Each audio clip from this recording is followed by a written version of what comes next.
Assalamualaikum warahmatullahi wabarakatuh. Kami dari kelompok 6 yang beranggotakan saya sendiri, Hairani Ulfa, NPM 19 11 02 0018, yang kedua Ibnu Kafabi 19 11 02 0038, dan yang terakhir Raihan Muhammad 19 11 02 0261.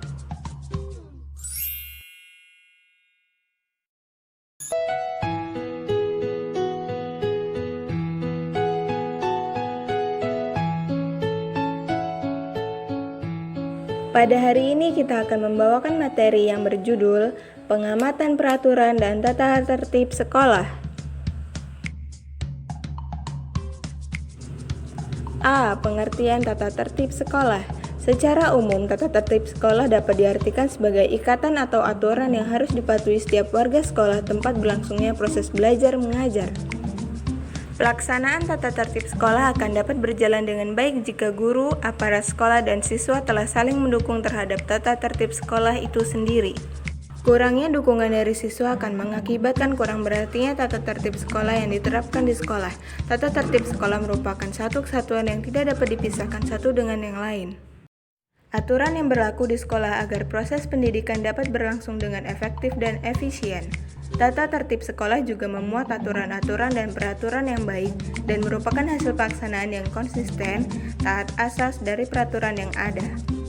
Menurut Mechati dalam buku Pengantar Ilmu Pendidikan yang menyatakan bahwa tata tertib adalah peraturan-peraturan yang mengikat seseorang atau kelompok guna menciptakan keamanan, ketentraman orang tersebut atau kelompok orang tersebut. B. Tujuan tata tertib sekolah.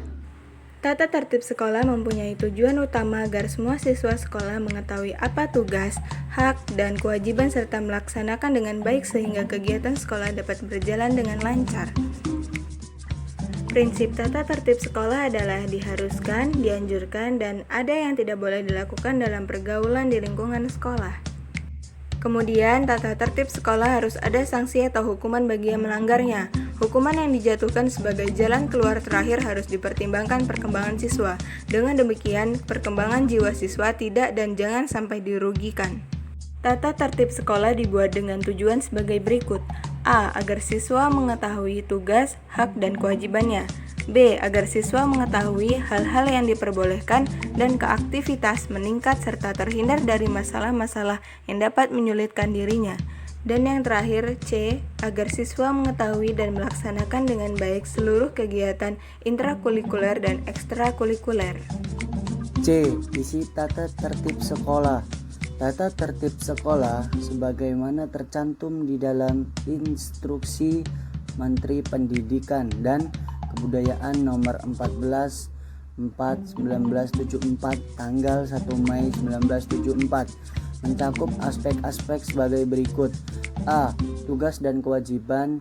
1. Dalam kegiatan intrakurikuler. 2. Dalam kegiatan ekstrakurikuler. Yang B. Larangan-larangan bagi para siswa. C. Sanksi-sanksi bagi siswa. Tata tertib sekolah termasuk dalam administrasi kurikulum, yaitu merupakan kegiatan-kegiatan yang diselenggarakan di sekolah untuk menunjang dan meningkatkan daya dan hasil guna kegiatan kurikulum. Tata tertib sekolah menunjuk pada patokan atau standar yang sifatnya khusus yang harus dipenuhi oleh siswa.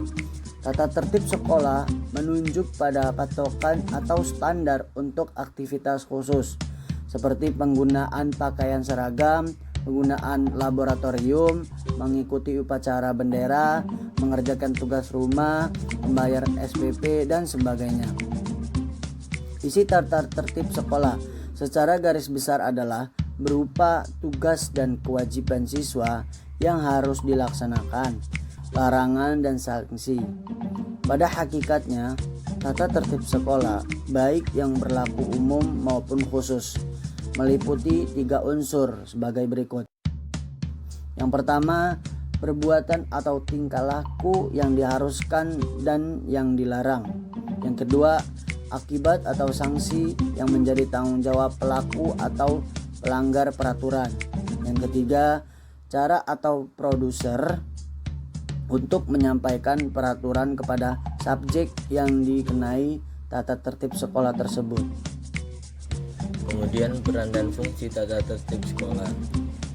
Keberadaan tata tertib sekolah memegang peranan penting, yaitu sebagai alat untuk mengatur perilaku atau sikap siswa di sekolah.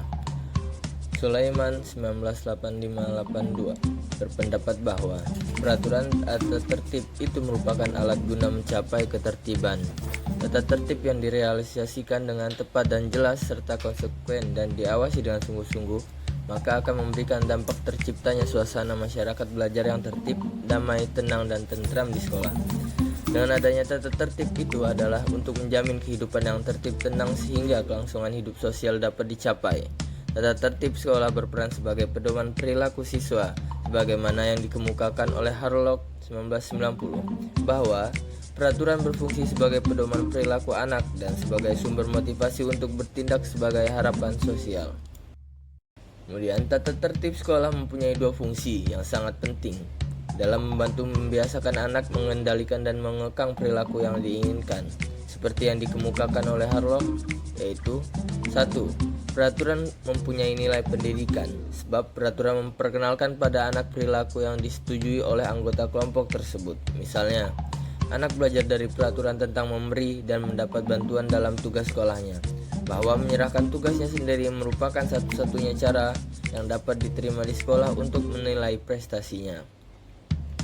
Yang kedua, peraturan membantu mengekang perilaku yang tidak diinginkan agar tata tertib dapat memenuhi kedua fungsi di atas. Maka peraturan atau tata tertib harus dimengerti, diingat, dan diterima oleh individu atau siswa. Bila tata tertib diberikan dalam kata-kata yang tidak dapat dimengerti, maka tata tertib tidak berharga sebagai suatu pedoman perilaku. Sekian penjelasan dari kami. Apabila ada salah kata, kami mohon maaf. Kami akhiri. Wassalamualaikum warahmatullahi wabarakatuh.